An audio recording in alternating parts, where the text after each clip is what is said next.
এই নে বাবা কফি।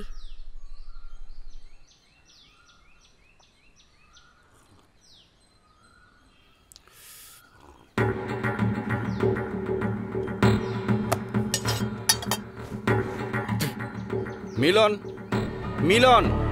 বলুন মালিক। কি হয়েছে মালিক? এই কফিটা ধরে রাখাতে। হ্যাঁ, কি হয়েছে? এটা পরীক্ষা করাতে হবে। আমি খানিকটা খেয়ে ফেলেছি, বাড়িতে কাউকে কিছু জানানোর দরকার নেই। ঠিক আছে। আচ্ছা শোন, বাড়িতে কেউ যেন এখন কিচ্ছু না খায়। আমার মাথাটা ঘুরছে রে। এই কফিটা ডাক্তারকে দিয়ে পরীক্ষা করাতে হবে রে। ডাক্তার, ডাক্তার দেখুন আমার মালিকের।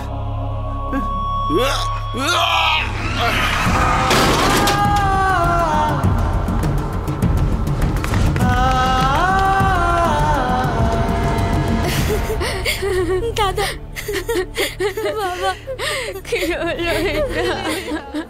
ঘাবড়াস না বাবু, আমি একেবারে ঠিক আছি। এই ব্যাপারটার খবর যেন বাইরে কারুর কানে না যায়। ঘরে নতুন লোক কে এসেছিল বলো? নতুন কেউ তো আসেনি। বলছি, প্রথমে ইস্ত্রিওয়ালা, তারপর মা চলে এসেছিল মাছ বিক্রি করতে। সত্যি করে বল, তুই কি জানিস? আমি কিছু জানি না, আমি তো মাছ বিক্রি করতে এসেছিলাম। বাবু, তো জল মুখে দেওয়ার আগে তুমি দেখে খেতে, এখন তুমি কেন এইভাবে ওটা খেলে? নিজের বাড়িতে জল খাওয়ার আগে যদি ভাবতে হয়, এর চেয়ে দুর্ভাগ্যের আর কি রইল। শোভন, ভেতরে আয়, তোকে একটা কথা বলবো। শোভন, সকালে তোকে সবার কথা বলেছি, আমি তোকে রাধিকার কথা বলিনি। রান্নাঘরে কফি বানানোর সময় রাধিকা ওখানে এসেছিল। মা কোথায় ও গেছেন? গোয়ালে গরুকে খেতে দিচ্ছে। আচ্ছা, আপনি এখানে কত বছর কাজ করছেন? হ্যাঁ, আমি এই ঘরের ঝি, তোমার কথাতেই বুঝতে পারলাম মা। আচ্ছা ঠিক আছে, আমি মায়ের সাথে ওনা তোর মায়ের সঙ্গে দেখা করলো না কিছু বললো? ও চুপচাপ রান্নাঘর থেকে চলে গেল। এই কি বলছো কি তুমি? আরো শোন, ওর চপ্পলটা ওখানেই পড়ে আছে, যা গিয়ে দেখে আয়।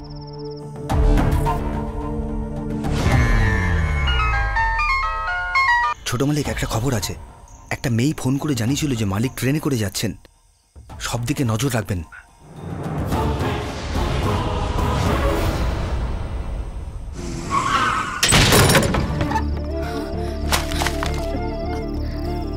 এই চটিটা পরেই তুমি আমাদের বাড়িতে এসেছিলে না? ওখানে আসার কারণটা কি ছিল? ওই বুড়ি মহিলাকে মিষ্টি কথায় ভুলিয়ে রাখা, নাকি আমার বাবার কফিতে বিষ মেশানো? বলো। আমি বলছি, তোমার বাবাকে মারবার জন্য আমি ওকে তোমাদের বাড়ি পাঠিয়েছিলাম।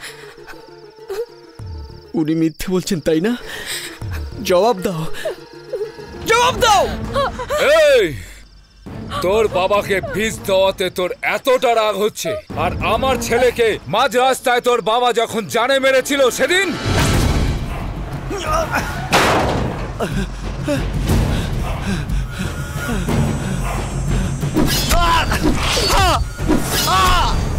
বীর্য প্রধানের বিরুদ্ধে বলছিস?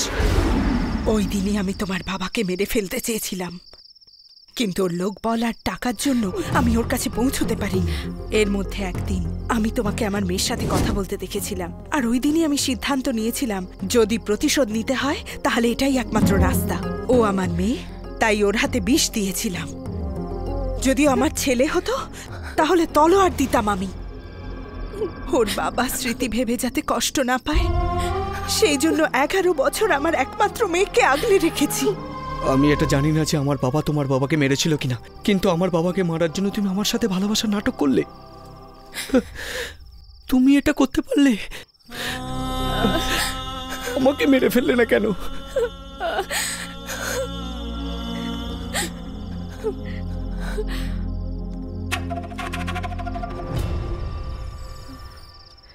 আমি তোমাদের সমস্ত কথা শুনেছি বোন, কিন্তু বিশ্বাস করো, আমি তোমার স্বামীর মৃত্যুর কারণ নই।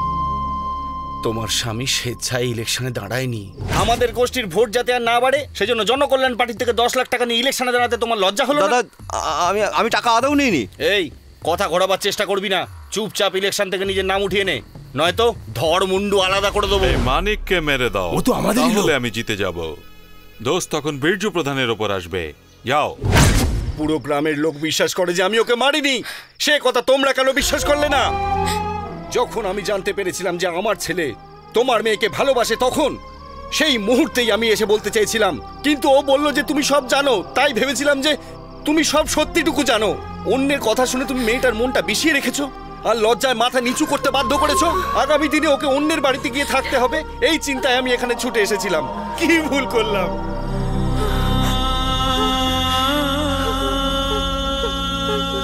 তুমি শুধু আমাকেই ধোকা দিয়েছো তা নয়, আমার মা, বাবা, বোন সবার ভালোবাসাকেই তুমি ধোকা দিয়েছো।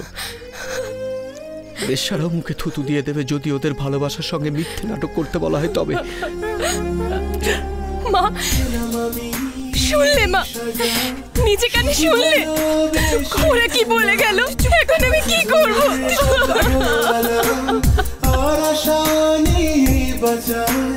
তোর প্রেমেতে ডুবে গিয়ে সব কিছু যে হারালাম, শুধু তোমাকে ভালোবেসে মন হারালাম। টেলিফোন বুথের খোঁজ পেয়েছি, কিন্তু পাশে লেডিস হোস্টেল থাকার জন্য কোন মেয়ে ফোন করেছে তার খোঁজ পাইনি। একটা মেয়ের খোঁজ তোরা লাগাতে পারিস না? ছি! কাল বিধানসভাতে বিরোধী সদস্যরা সবাই মিলে আমার দিকে তাকিয়ে হাসবে। আমরা এখন চুপ করে থাকলো, বীরজু কিন্তু এখন মোটেই চুপ করে থাকবে না। আজ রাত্রেই 50 জন নিয়ে যাও। কারো সন্দেহ হওয়ার আগেই এমন হামলা করো যাতে বীরজু আর ওর ছেলে খতম হয়ে যায়। কোনো গ্রামবাসী যদি ওদের বাঁচাতে চায়, কেটে দিবি ধর থেকে মাথাটা। দাদা, এইসব সবার সামনে করলে সব পাঁচকান হয়ে যাবে। আমাদের লোকদের বলবি আড়াল থেকে দাঁড়িয়ে দেখতে। আজ রাত ঠিক 10:30টার সময় ইলেকট্রিসিটি বোর্ডে গিয়ে ওই গ্রামের কারেন্ট কেটে দিতে বলবি।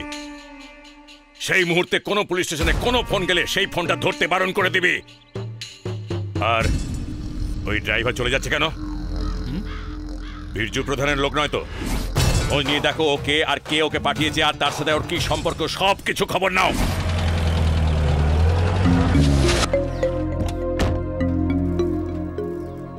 দাদা, একবার জিজ্ঞেস কর না কি ব্যাপার। আমি যাব না। তুই বাবাকে সম্মান করিস তো? বাবা কখনো করেছে এরকম কাজ? জানিস তো উনি নিজের শত্রুর সাথেও কথা বলেন। যা না দাদা। আমি তোমার কাছে ক্ষমা চাইতে আসিনি, কারণ যে অন্যায় আমি করেছি তার ক্ষমার যোগ্য আমি নই। আমরা আজই এখান থেকে চলে যাচ্ছি। ওই কথাটা যেমন সত্যি যে আমি তোমার বাবার কফিতে বিষ মিশিয়েছিলাম, ঠিক এই কথাটাও সত্যি। আমি তোমাকে ভীষণ ভালোবাসি। আমায় ভুল বুঝো না, ভগবানের দিব্যি। আমার ভালোবাসাকে তুমি অপমান করো না।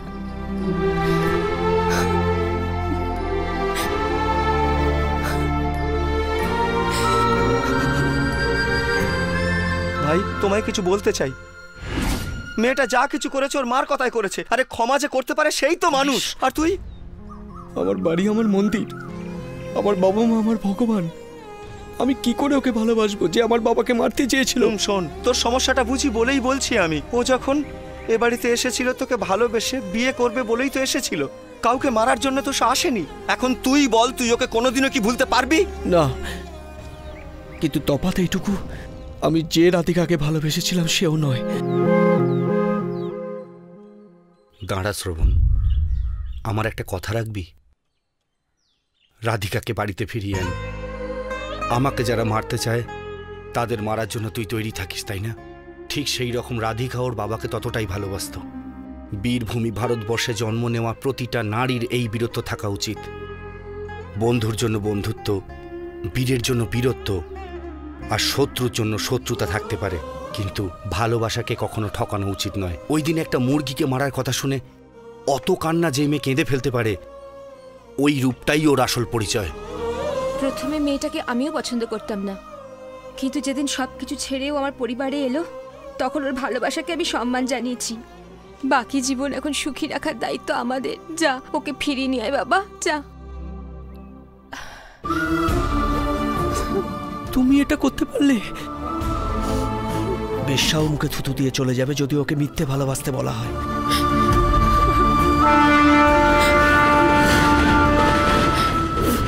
আমি আর বেঁচে থাকতে চাই না।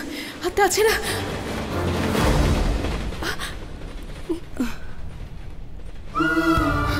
চলো বাড়ি চলো, বাবা ডেকেছেন, চলো বাড়ি চলো। এমন কাজ কেন করলে? সব সময় ভুল সিদ্ধান্ত নাও, আমাকে টেনশনে ফেলো। জানো যে আমি তোমাকে ছাড়া বাঁচবো না।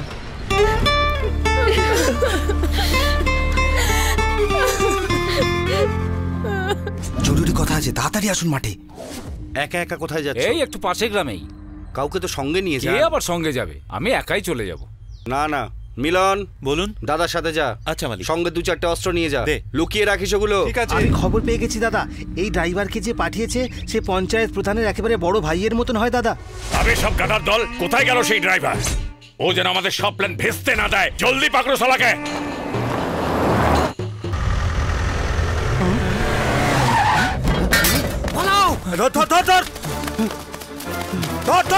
খোকা তাড়াতাড়ি দৌড়ো, ওইদিকে যা, ওইদিকে ধর, তাড়াতাড়ি চল, ধর।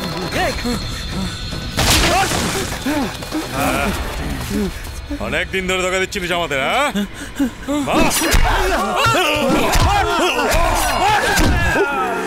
মালিক মালিক মালিক মালিক, গুরু ভাইকে মেরে দিয়েছে ওরা। মালিক, কি বলছিস তুই? দিয়েছে ওরা।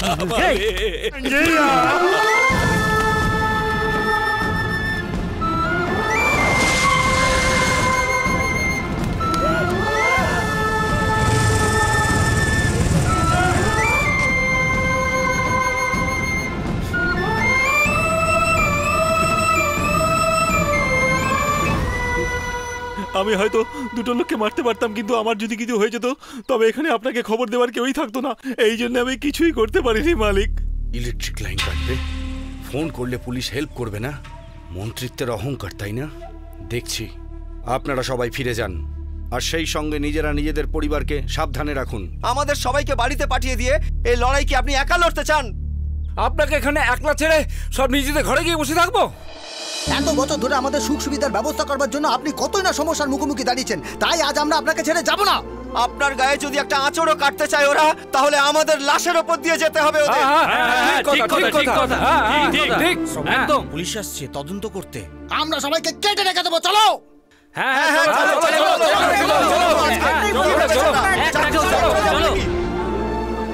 ছোট মালিক, আপনার বাড়িতে কি এই গলিতে পর্যন্ত ঢুকতে দেবো না। যে আপনাদের বাড়ির দিকে যাবে তাকেই কেটে টুকরো টুকরো করে দেবো। দাদা, রাজারহাট থেকে লোকেরা ঠিক 10:30টার সময় এসে আমাদের ফোন করে দেবে। যতক্ষণ না বলবো ততক্ষণ ভেতরে থাকবে। বীর্য প্রধান মারা যেতেই সবাই আমায় খুঁজতে শুরু করে দেবে। আমি গেস্ট হাউসে থাকবো, তুই ওদিকে বিয়ের মণ্ডপে থাকবি, কাজ খতম করে চলে আসবি, তারপর আমরা সবাই একসাথে বিয়েতে যাবো। ঠিক আছে, ঠিক আছে। তোমরা সবাই যাও এখন। ঠিক আছে মালিক। বাবা, গ্রামের লোকজন তোমাকে এতটাই ভালোবাসে যে কেউ এলে তাকে কেটে ফেলে দেবে। যাই হোক না কেন, এই লড়াই ক্ষতি তো আমাদেরও হবে। যারা টাকার জন্য লড়ে তাদের পরিবারের চোখে জল আসবে না, কিন্তু প্রতিবেশী আর কাকার পরিবারকে কে জবাব দেবে বলুন আপনি? আমি কি করতে পারি? সরকার আর ক্ষমতা দুই ওর কাছে আছে, ওর মুখোমুখি দাঁড়ানো ছাড়া কোনো উপায় দেখছি না। 4 জন আমরা, 4 জনই যথেষ্ট। যদি আমাদের কিছু হয়ে যায়, কারোর স্ত্রী তো আর বিধবা হবে না। কিন্তু মরবার আগে 3 জনকে শেষ করে তবেই মরব। না বাবা, এটা ঠিক হবে না। চিন্তা করবেন না, আমার কিছুই হবে না। রাজারহাটে 1 ঘন্টা আগে আমার নামে আমার বন্ধু হোটেল বুক করেছে। ঠিক 10:30টার সময় রাজকিশোরকে মেনে আমি এয়ারপোর্টে যাব। আমার বন্ধু রুম খালি করে এয়ারপোর্টে চলে আসবে। রাত 1টার ফ্লাইটে আমি মালয়েশিয়া চলে যাব। আমি 6 মাস কিংবা 1 বছর পর ফিরব। এর ফলে আমার নাম পুলিশের খাতায় উঠবে না। আমি বিদেশে যাব বলে আপনি পাসপোর্ট বানাতে দিয়েছিলেন না, এ পর্যন্ত কাজে আসেনি, কিন্তু আজ ওটার জন্যই আমি বেঁচে যাব। কি হয়েছে মা? কেন কাঁদছো? 25 বছর ধরে বাবা লড়াই করে চলেছে, তখন কাঁদলে না, আর এখন কাঁদছো? এটা মায়ের স্নেহ, তাই না? ভগবানের কাছে আমার জন্য প্রার্থনা করো, চোখের জল ফেলে আমাকে দুর্বল করে দিও না। হে ভগবান, কেঁদো না মা, তাহলে আমি যেতে পারবো না। বাবা, তোর যদি কিছু হয়ে যায় আমাদের চিন্তা হবে না। আমার মনটা কি পাথর বল, ওকে আমি কি জবাব দেব? ওকে আমি এখন কি বলবো? হে ভগবান, আমি কি করব? আমি এখন কি করব?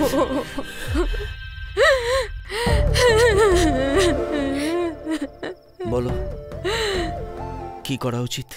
এতদিন পর্যন্ত আমি ভাবতাম যে সব হত্যার পিছনে কোনো না কোনো কারণ আছে, কিন্তু আজ আমি বুঝতে পারলাম সমাজে শান্তির পেছনে রয়েছে লড়াই। আমি তোমার অপেক্ষায় থাকবো। তুমি ফিরে আসবে, এটা আমার বিশ্বাস। আপনি বলেছিলেন না রাগের বশে যদি কেউ তরোয়াল তোলে সেটা ভালো হয় না, কিন্তু দেশকে রক্ষার জন্য তরোয়াল তোলাটা খারাপ হতে পারে না।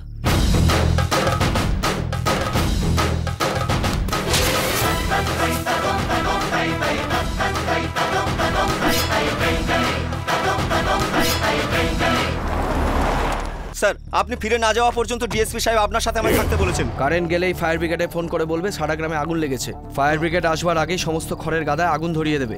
আমরা ডাকলে পুলিশ আসবে না, কিন্তু ফায়ার ব্রিগেড ডাকলে অবশ্যই আসবে। আর একটা কথা, ছোট বাচ্চাদের পাকা বাড়িতে রাখবে, বুঝেছো? শ্রবণ, আমিও সাথে যাব। আমার আগে পরে কাঁদবার কেউ নেই। আজ পর্যন্ত আমার বিয়ে হয়নি ঠিকই, কিন্তু আজ বুঝেছি আমার বিয়ে না হওয়াতে একটা সুবিধা হয়েছে। তবে এই কথা ঠিক, যারা আমার গুরু ভাইকে মেরেছে তাদের আমি যতদিন না মারতে পারছি ততদিন আমি ওদের শান্তিতে বাঁচতে দেব না।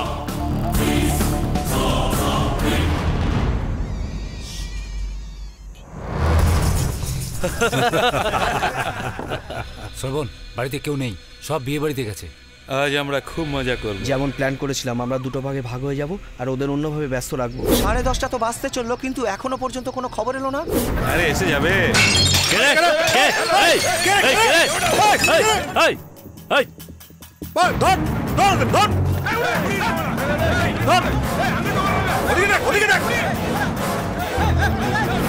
আমাদের গ্রাম থেকে এখানে আসতে এত দেরি কেন হচ্ছে?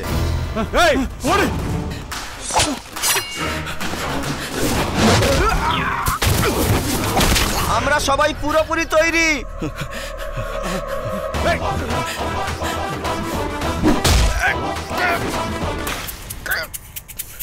চলো চলো, জলদি চলো।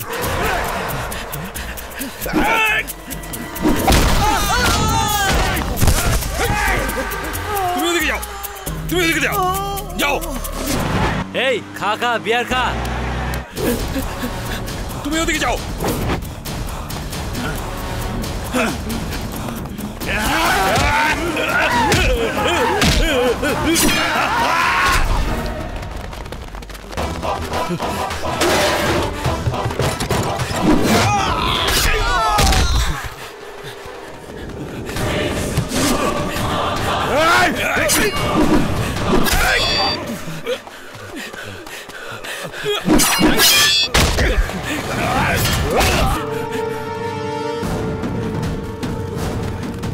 ভাই, ও তো ফোনই তুলছে না। চল তো আমরা গিয়ে দেখি, চল।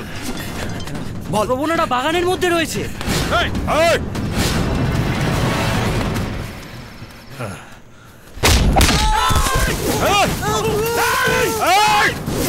সময় হয়ে গেছে ভাই সাহেব, সবাই মশাল জ্বালাও। চলো সবাই মশাল জ্বালিয়ে দাও, চলো।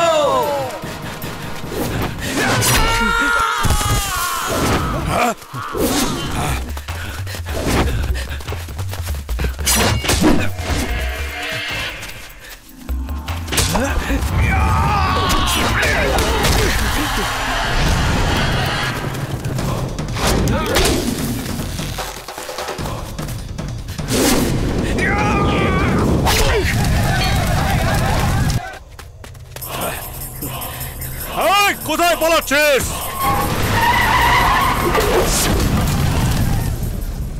এ কি বড় ভাই, আমরা আসার আগে ওরা কাজ ছেড়ে চলে গেল।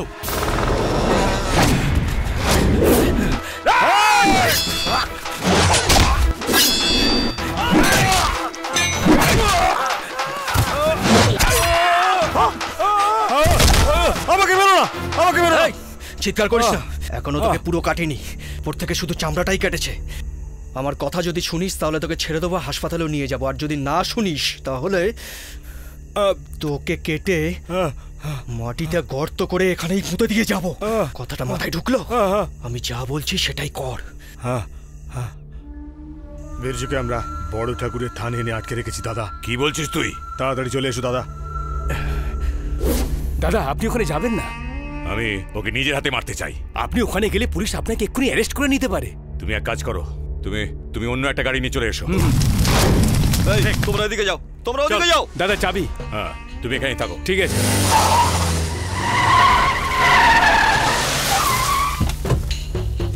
এই জনি, এই জনি, কোথায় গেলি তুই?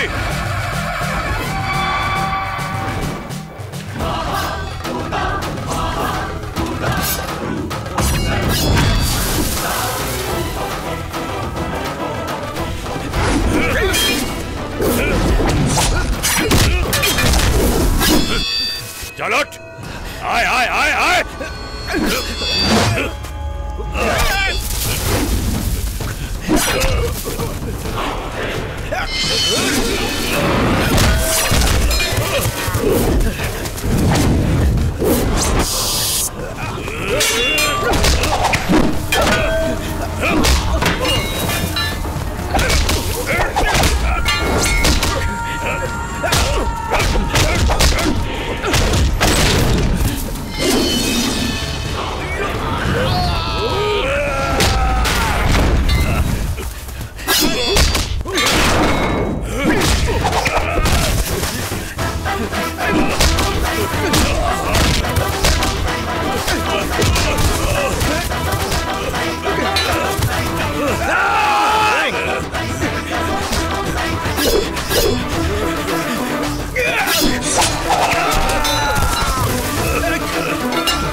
বাবাকে তুই মারবি, আমার পরিবারকে তুই শেষ করবি?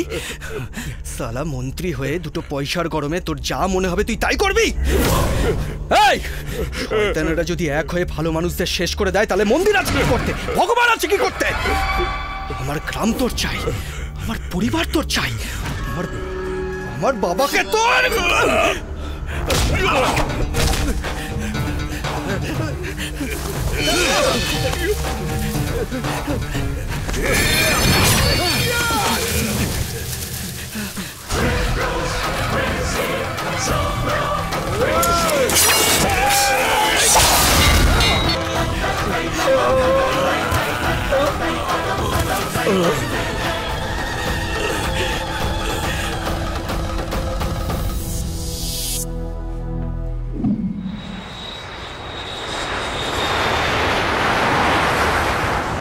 চিন্তা করো না মা, কিছুদিনের মধ্যেই ফিরে আসবো।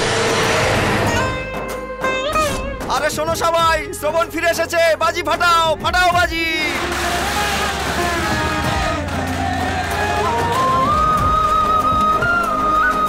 ভাই তোকে ছাড়া আমরা বড় একা হয়ে গেছিলাম।